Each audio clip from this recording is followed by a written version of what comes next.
ఇప్పుడు మరి నెక్స్ట్ ప్రసాదం మరి నేను వెయిటింగ్ దేవుడికి నైవేద్యం పెట్టడానికి వెయిటింగ్ తినడానికనే కాదు.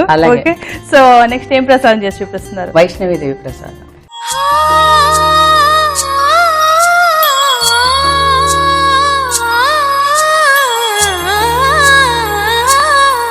వైష్ణవి దేవి స్పెషల్ అంటే సెపరేట్ గా ఉంటుందా? అంటే అది ఒక మాదిరి హల్వా తయారు చేస్తారు, అది వైష్ణవి దేవికి పెడతారు. అంటే ఎక్కడ ఎక్కువ ఫేమస్? వైష్ణవి దేవి అక్కడేనా? అక్కడే. ఓకే, మనకంటే యూజువల్లీ మామూలుగా మాకు పంజాబీ ఫ్రెండ్స్ ఉన్నారు మా కాంప్లెక్స్ లోనే, వాళ్ళు కూడా ప్రతిరోజు హల్వా పూరి చేన అమ్మవారికి చాలా ఇష్టం అన్నమాట. అలా అవి కంపల్సరీ ఇదే మాదిరి తయారు చేస్తారు. నేను కూడా భజనకి వెళ్తాను, అందుకని అది చేసి చూపించాలని నా కోరిక అనమాట. సో దీని పేరే మనం వైష్ణవి దేవి ప్రసాదం. వైష్ణవి దేవి ప్రసాదం. సో వైష్ణవి దేవి ప్రసాదానికి కావాల్సిన పదార్థాలు ఏంటో తెలుసుకుందాం. వైష్ణవి దేవి ప్రసాదానికి కావలసిన పదార్థాలు: యాలకుల పొడి, జీడిపప్పు, కిస్మిస్, కుంకుమ పువ్వు, పంచదార, నెయ్యి. వైష్ణవి దేవి ప్రసాదానికి కావాల్సిన పదార్థాలన్నీ వచ్చేసాయి. ఫస్ట్ బాండి పెట్టేసుకుందాం. ఇదా? ఓకే, బాండి బాండి పెట్టుకుందాం. అంటే ఫ్రై చేయాలి. లోపల నీళ్లు పెట్టేసుకుందాం అందులో. అక్కడ కూడా దీంట్లో నీళ్లు పెట్టుకుందామా? నీళ్లు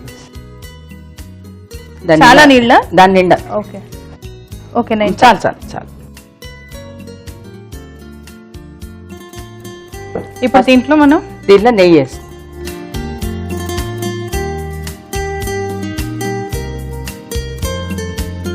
వేసి బొంబాయి రవ్వ వేపించుకోవాలి. అంటే ఇది మనకి హల్వా ఉంటుందా? హల్వా మాదిరి. Okay okay. నేతిలో బాగా వేపించుకోవాలి. ఓకే, కొద్దిగా ఎర్రగా వేపించి అప్పుడు వేడి నీళ్ళు వేస్తాం దీంట్లో. ఓహో, ఆ వేడి నీళ్ళల్లో కుంకుమ పువ్వు వేసిస్తాం. కుంకుమ పువ్వు బాగా మరిగిన తర్వాత వేయాలా కుంకుమ పువ్వు? ఓకే. సో మీరు అక్కడ నేర్చుకున్నారు కదా పంజాబీ వాళ్ళ దగ్గర, సో వాళ్ళు అక్కడ బాగా ఎక్కువగా దీన్ని ఇష్టపడుతుంటారు. చాలా చాలా ఇష్టం, అమ్మవారికి ఇష్టం. అమ్మవారికి ఇష్టం. అంటే దీనికి ఇంకా కాంబినేషన్ ఏదన్నా ఉందా? పూరి, హల్వా, చెనా. అమ్మవారికి మూడు చేస్తారు, పూరి, హల్వా అండ్ చెనా. ఓకే, అలా మూడు కలిపి వాళ్ళు నైవేద్యంగా పెడతారు అమ్మవారికి. లేదంటే ఒక్కొక్కటి విడిగా వీలున్నప్పుడు అలా చేస్తారు. వీలైతే మాత్రం లాస్ట్ డే తర్వాత 9 రోజుల తర్వాత కన్య పిల్లల్ని పిలుస్తారు చూడు, అప్పుడు మూడు చేస్తారు. ఓహో, అప్పుడు మూడు హల్వా, పూరి, చెనా మూడు చేస్తారు. చేసేసి అమ్మాయిలందరికీ అది అమ్మవారిది పేరు ఉంటుంది తలకి కడతారు అనమాట. దాన్ని చున్నీ అంటారు, చున్రి అని. అది కడతారు. కట్టేసి వాళ్ళకందరికి పాద పూజ కూడా చేస్తారు పిల్లలకి. చేసేసి స్వీట్స్ అవన్నీ తినిపించి, ఇవన్నీ మూడు అమ్మవారికి పెట్టినాయి వాళ్ళకి తినిపిస్తారు. తింటే గానీ ఇంట్లో ఎవరు తినరు. అమ్మవారికి పెట్టి వాళ్ళు తిన్నాకే వాళ్ళ ట్రెడిషన్. ఓకే, సో అలా మన చుట్టుపక్కల ఉన్న అన్ని వాళ్ళకి సంబంధించినవన్నీ తెలుసుకోవాలని ఏం లేదు, కానీ ఇవన్నీ మీరు తెలుసుకున్నారు. తెలుసుకుని వాళ్ళ వంటలు. అవునమ్మా, అది కూడా ఒక అదృష్టం. నాకు ఇష్టం కాబట్టి అది ఒక అదృష్టంగా భావిస్తాను. సో మీరైతే అన్ని రకాలుగా తిరిగి నేర్చుకున్నారు, కానీ మేము ఈ ఒక్క ప్రోగ్రాం చూసి బోల్డ్ అన్ని తెలుసుకుంటున్నాం. ఇది మొత్తం వేసేయచ్చా? వేయాలి. ఓకే, కొంచెం కలర్ కూడా చేంజ్ అవుతుంది. చాలా కలర్, కేసరి కలర్ వస్తుంది. నేచురల్ ఇది అనమాట, అది కలర్ కాదు. కలర్ మన ఎసెన్స్ యూజ్ చేస్తుంటాం కదా మామూలుగా స్వీట్స్ వాటిలో, అలా కాకుండా కొంచెం కుంకుమ వేస్తే కలర్ మారుతుంది, టేస్ట్ మారుతుంది, ఇంకా చాలా మంచిది కూడా. హెల్త్ కూడా. అవును, హెల్త్ కూడా మంచిదే. మిక్స్ చేయాలా దీన్ని? ఇలా వదిలేను, మిక్స్ చేయనా? ఇది వేసిన వెంటనే కలర్ మారుతుంది. ఇందులోనే కొంచెం జీడిపప్పులు, ఓకే, కిస్మిస్,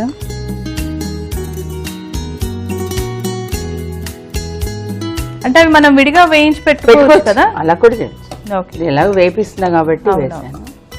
అలా ఆల్రెడీ వేపించి పెట్టుకున్నా కూడా పర్వాలేదు. ఇలా స్టవ్ తగ్గించే మనం మంచి కలర్ వచ్చేంత వరకు వేపించుకోవాలి. అదే కొంచెం కలర్ మారింది ఇప్పటికే, మారిపోయింది. ఇంకా అది కూడా నీళ్లు బాయిల్ అయ్యాయి కదా, దీనిలో పోసేయాలి. పట్టుకొని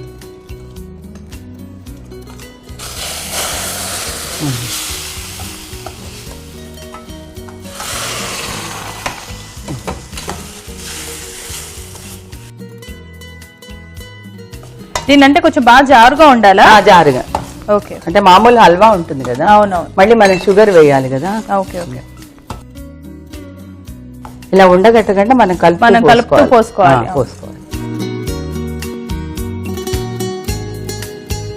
మంచి కలర్, కేసరి కలర్. అవును, కేసరి కలర్ వచ్చింది. ఇది పంచదార. పంచదార మనం 1 కప్ వేసుకోవచ్చు. 1 కప్, ఇంకా ఎక్కువ కూడా వేసుకోవచ్చు, వాళ్ళ ఇష్టం. ఎక్కువగా స్వీట్ తినేవాళ్ళు ఇంకొంచెం. ఇప్పుడు ఏంటంటే ఇది వైష్ణవి అమ్మవారికి ఎందుకు పెడతారంటే ఆవిడకి ఇష్టం. ఇప్పుడు ఏంటంటే హల్వా, పూరి, చెనా, ఈ 3 అమ్మవారికి చాలా ఇష్టం అన్నమాట. అందుకని వాళ్ళు ట్రెడిషనల్ గా ఎన్నో సంవత్సరాల క్రితం నుండి కూడా హల్వా, పూరి, చెనా కంపల్సరీ, వేరే ఏది చేసినా చేయకున్నా పర్వాలేదు, ఈ 3 చేసి పెట్టేస్తారు. సో ఇప్పటికి కూడా వాళ్ళు అదే ఫాలో అవుతారు. ఇప్పుడు మన స్వామి వారికి లడ్డు ఇష్టం, లడ్డు పెడతాం కదా, ఇప్పుడు కూడా అదే ఫాలో, అంతే సేమ్ అదే మాదిరి.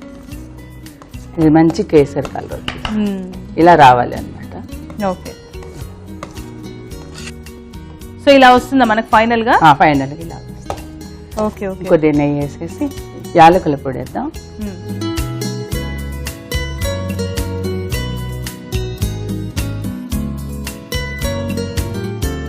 ఇది పూరితో తింటే భలే ఉంటుంది. అంటే పూరితో జనరల్ గా, అంటే మీరు చెనా అనేసరికి పూరి చెనా కాంబినేషన్ సెపరేట్ అనుకున్నా, అంటే పూరితో కూడా ఇది తింటారా వాళ్ళు స్వీట్? ఫస్ట్ తిని తర్వాత చెనా. హల్వా, పూరి, చెనా, అందుకే చెనా లాస్ట్. సో ప్రసాదం రెడీ అయిపోయింది. నైవేద్యం పాత్రలోకి దీన్ని తీసేసుకుందాం. మంచి వాసన వస్తుంది, బాగా నెయ్యి వేశారు, కలర్ కూడా బాగా వచ్చింది, కుంకుమ పువ్వు కలర్. అంటే జనరల్ గా కుంకుమ పువ్వుది వాటర్ మనం వేరే వాటిలో కూడా వేసుకోవచ్చు కదా కలర్ కి. అంటే చాలా స్వీట్స్ లో మనం ఎసెన్స్ వాడుతుంటాం కదా, అలా దాని బదులు కొంచెం చిటికెడు కుంకుమ పువ్వు వేసుకుని మరిగించుకున్న వాటర్ ని మిక్స్ చేసుకుంటే చాలా కలర్ వస్తుంది. ట్రై చేయండి, హెల్త్ కూడా మంచిది. హెల్త్ కూడా మంచిది, కలర్ వస్తారంట తెలుసా, చాలా ఫేర్ అవుతారంట. అందుకే క్రీమ్స్ లలో కూడా వాడతారు కదా, ఇంట్లో వాడండి. వైష్ణవీదేవి ప్రసాదం తయారైపోయిందమ్మా. ఇంకా అమ్మవారికి నైవేద్యం పెట్టడం ఆలస్యం. ఓకే, సో ప్రసాదం రెడీ అయిపోయిందండి, నైవేద్యం పెడదాం.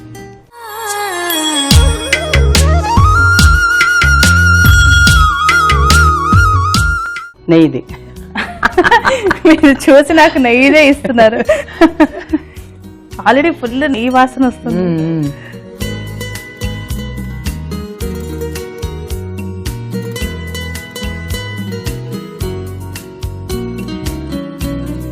హల్వా టేస్ట్ చాలా బాగుంది, వెరీ నైస్. స్వీట్ కూడా ఎక్కువ అవ్వలేదు. ఇంకా మీరు కుంకుమ పువ్వు వేశారు కదా, ఆ ఫ్లేవర్ కూడా అక్కడక్కడ బాగా తెలుస్తుంది, చాలా టేస్టీగా ఉంది. సో ఈసారి మనం ఇంట్లో ట్రై చేసుకోవచ్చు. అంటే వైష్ణవి దేవికనే కాదు, మామూలుగా కూడా అమ్మవారు ఎవరిదన్నా మనం హ్యాపీగా ఇది చేసుకొని పెట్టుకోవచ్చు. చూసారు కదా, ప్రొసీజర్ కూడా చాలా సింపుల్ గా ఉంది, చాలా టేస్టీగా ఉంది.